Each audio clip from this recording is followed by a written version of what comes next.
Hey guys, this is Dan with the Corporate Steve Beats, and this is the fifth video in this kind of creating a rap song series. And today I'm talking about creating a chorus for a song or a rap song. Last video I talked about dealing with writer's block, so check that video out too. Also, there's some other great videos in the series. Just before you move on, don't forget to like and subscribe to our YouTube channel, and there's some great content in our YouTube channel. We got some beat videos, we got some videos like these, we got some music promotion kind of stuff, so don't forget to like the channel and share the video. So getting back to the content of today's video, creating chorus. What is a chorus? And a lot of people ask me that they can write a 16 bars, they can write a verse, they can write a bridge, but the kind of chorus, because they're not really singers, are kind of very difficult parts to come up with. And why is the chorus important? Well, in most rap songs, the verses are more important, but for radio, the chorus is probably one of the most important parts. Why? Because it's the most memorable part of the song. A lot of the time it involves repetition. A lot of the time it kind of tells the kind of main story of the song in a very short space of time, and especially in pop music. Now, this kind of songwriting isn't as generic as a skill as everyone can do. A lot of the time, some kind of pop songs or rap songs that you hear, the chorus could be written by a team of ghostwriters.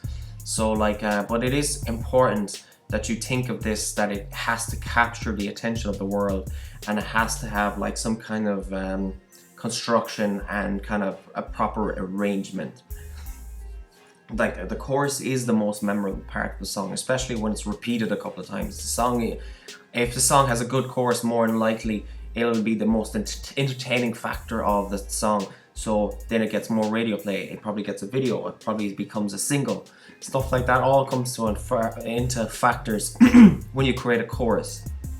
And I don't want to kind of mesmerize you when I'm saying all this stuff, but it is kind of what it is. Like a lot of choruses in songs are the most focal part, and that's why you kind of hear a lot of dance music just has a chorus. It doesn't really have any verses, it just has that catchy hook. They don't want it, they want that radio play, they want DJs to play it, they want it to play in the club, and that's why you hear the chorus a lot. Learning how to write a chorus is a fundamental of any singer-songwriter, any kind of rap artist. A good chorus is characterized by several changes and properties. To write a perfect chorus, I've kind of created these 6 tips that I use when I'm creating a chorus. So the chorus and essence and structure. Songs contain several parts, including notes, beats, melodies. People remember these melodies and forget the other elements that are around it. Therefore, when you're writing a chorus, a good understanding of melodies and pitch variation is integral.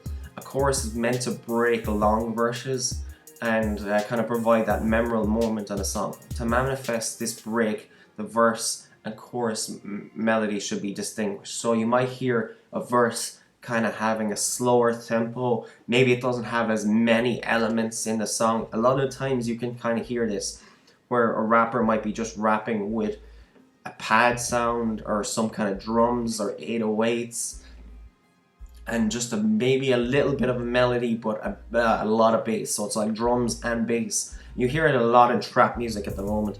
A lot of trap songs have that kind of element where it's very kind of quiet in the verses, and then it kind of has more elements come back into it for the chorus. The chorus sometimes has the song's title as its core theme. Since the themes are generic ideas that many people can identify with, the chorus should always be generalized or labeled. Any kind of hit song that has a memorable melody arouses the ears, and it's that kind of ear candy kind of sounds. That melody kind of comes into the song that kind of makes people want to hear it again.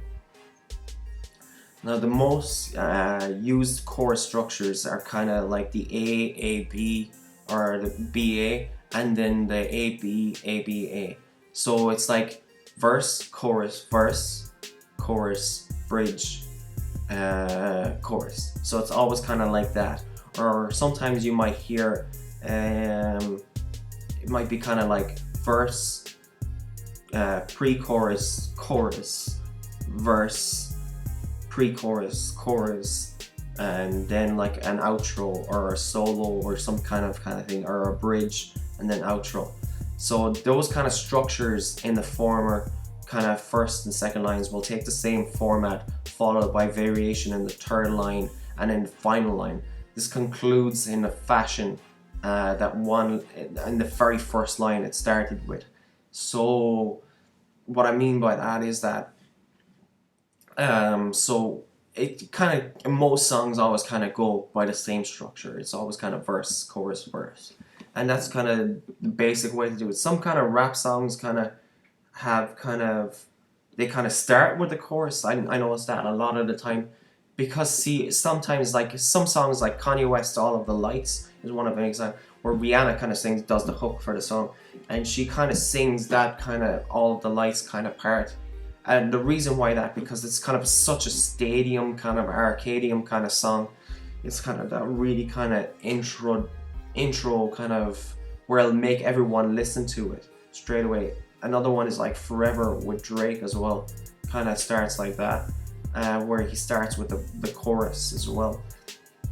And I think a lot of the time song structure is kind of manipulated to formatted for radio. If the record label knows it's a single, starting a song with a chorus is just to get the audience to listen to it. If they know that's the catchy part of it, they know they've got people hooked, and they know they're going to get people to play it over and over and over again. More things to learn on creating a chorus is that most choruses are short phrase, repeated sentences that only last for a few seconds, but before and after the verse resumes. So when writing a chorus, repetition is commonly the most easiest way to have it in your rap song. So, however, sometimes you just don't kind of put too much repetition into it. But then again, I see a lot of pop songs like Jennifer Lopez songs are just like the chorus is the only focal part of that song, like where the verses don't even matter. Even sometimes I don't even think it's a bad idea to write the chorus in the first place, like before you write the verses, because I think if you can't get a catchy chorus in a song, you just won't get the radio play that it deserves, or you won't get the promotion or the reaction that you're looking from other people. So I think like coming up with a chorus is probably one of the most hardest parts of the song, but I think it's a good way to start, because you might have a quick topic and just see if you can get some stuff to rhyme. So you got the beat, you got the chorus of that beat, and you put lyrics to that beat then, and just kind of humming.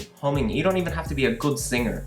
A lot of ghostwriters and songwriters out there that write music for hip hop and stuff like that are not actually always good singers. They're just good at humming stuff and good at putting stuff together. They have a good understanding of what a hook is or what a chorus is. And I think there's no difference from what you can do. If you can write a verse and you can write a good catchy verse, you can write a good chorus too. But usually, like, I think that so you have the topic of a song, then creating the chorus around it. So what's the main part of it? So like I was talking before, I'm just going to use my example again. I wrote a song about a guy that was afraid to ask a girl how to marry him, and the song's chorus is called The Coldest Night, and it's just about the night when he asks her to marry him. So the song says that on the coldest night he'll miss you, on the coldest night he'll kiss you. It's kind of like that kind of part of the chorus kind of rhymes. It kind of has a way of kind of connecting with a girl more than a man would like that song. I think that's what the kind of audience I was kind of creating that song for. But I've put myself into that moment of that person, created that fear of that, but I still kind of kept it catchy, and I kept it with a structure. I kept it with rhyming. I kept it simple so people could sing it, and I know it was actually a good song because one of my friends actually hates the kind of music that I write, but he came back to me another day and said that I'm sick of hearing your music because it's so catchy. So I knew that I was onto something clever then. And something stuck with me about that he told me a long time ago. He says, you know it's a good song when you like playing it all the time. He says, it doesn't matter if it's not perfect, but if you really do love playing, you'll know the songs that you've written and the songs that you don't like playing, you're not really as into as you think you would, but you know the songs that you love playing. So that's an important thing to remember as well. There's kind of always kind of that kind of structure in a chorus anyway. It's like the hooks, the kind of part that's repeated over and over again, that kind of chord structure, that kind of very simple chord structure that kind of gels the chorus together. And then it's like it has a lot of more instrumentation in the chorus a lot of the time as well. Normally you won't see, the verses will be quiet, and then the chorus will have a lot more melodies.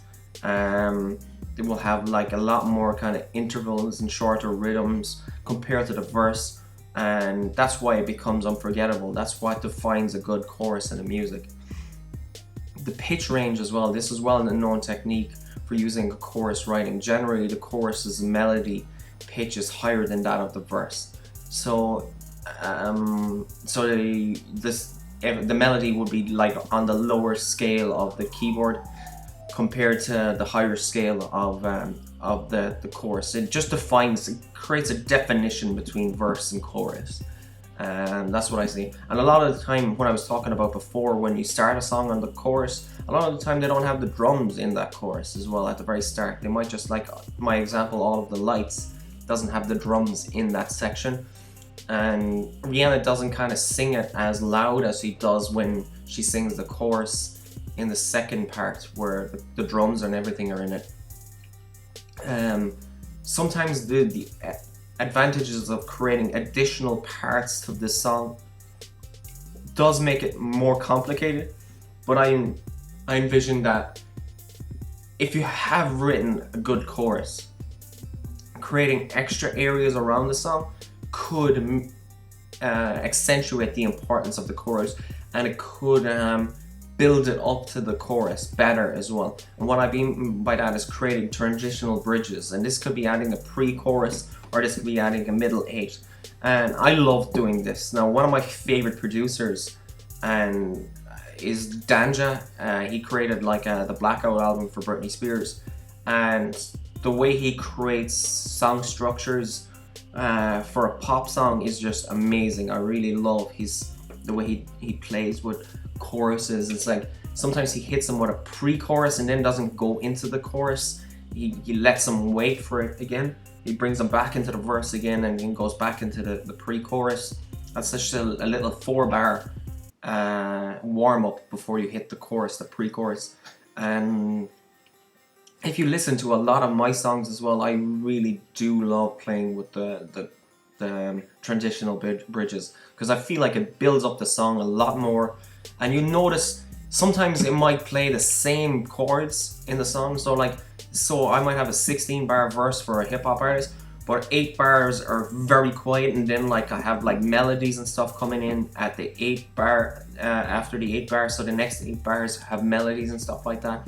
And it just helps you build up that bridge to that song, that link between the song or the chorus and the verse. So creating all these kind of other kind of areas as well within a song and for the hook is really important too. I think it's something that if you're not struggling with, it's something to look at. I'd say it might be for someone who's a little bit more advanced at songwriting. And I just think maybe that creating those transitional bridges would really help beef up your chorus and make it more stand out a little bit more. And always play with the structure of a song, guys. I've said this in the end of nearly every one of my videos, and I think it's important that you don't take these tips as gospel. Like, I really give these tips and stuff like that as just opinion pieces, just to kind of get the creative juices flowing in a hip-hop artist, because I know it's difficult when you struggle, and sometimes you don't have that many resources online to look up, and sometimes I like to create the audio version of the blog post as well, because I think you can hear my emotion better, you can hear my examples better. Sometimes I don't remember the examples that I want to talk about exactly at that moment, so sometimes I have better examples when I talk about it and I'm kind of in that mode. And I really wanted to accentuate all those kind of things when you're writing a chorus, and for any of the videos that I've given as well. So it's always important to have fun, and kind of, if you're feeling like you're getting stuck at it, just kind of push away from it and come back to it again. Taking notes is always a good thing, guys. Just always take notes. If you can't write that chorus, move on to the verse, but still keep the same topic. Even if, like, I remember one example, I'm gonna kind of leave you with this. Smells Like Teen Spirit was one of the biggest rock songs of the 90s. It was something I listened to when I was growing up, and the original lyrics for Smells Like Teen Spirit were completely different. I think the songwriter Kurt Cobain wrote those lyrics like so many times. He changed them so many times. I remember having his diaries and his biography saying that he just never really liked the lyrics, and so what we hear today has been changed so many times. And it's okay to improve on something. It's okay to write something that's not great at first, and get influence from other people. Get people around you that have raps all the time, and get like engineers in the studio or that are used to listening to rap artists or producers, and get them to work with you and ask them for feedback. Don't take it personal if they say the lyrics are not good enough, but more often than not, they will help you construct it. They will never tell you to scrap it. Like, more often than not, they might tell you, okay, why don't we take those lines, I like these lines, and put them in this song. That's what producers and kind of engineers will do. They're a really good team building kind of people, and ask them for advice. Ask your friends who write raps as well for advice too. So that's kind of my tips there for creating a hook and creating a chorus in a rap song.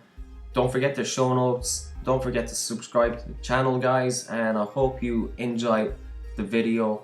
And this was the 5th video in the series, and I'll check you out in the next one, guys. Take care.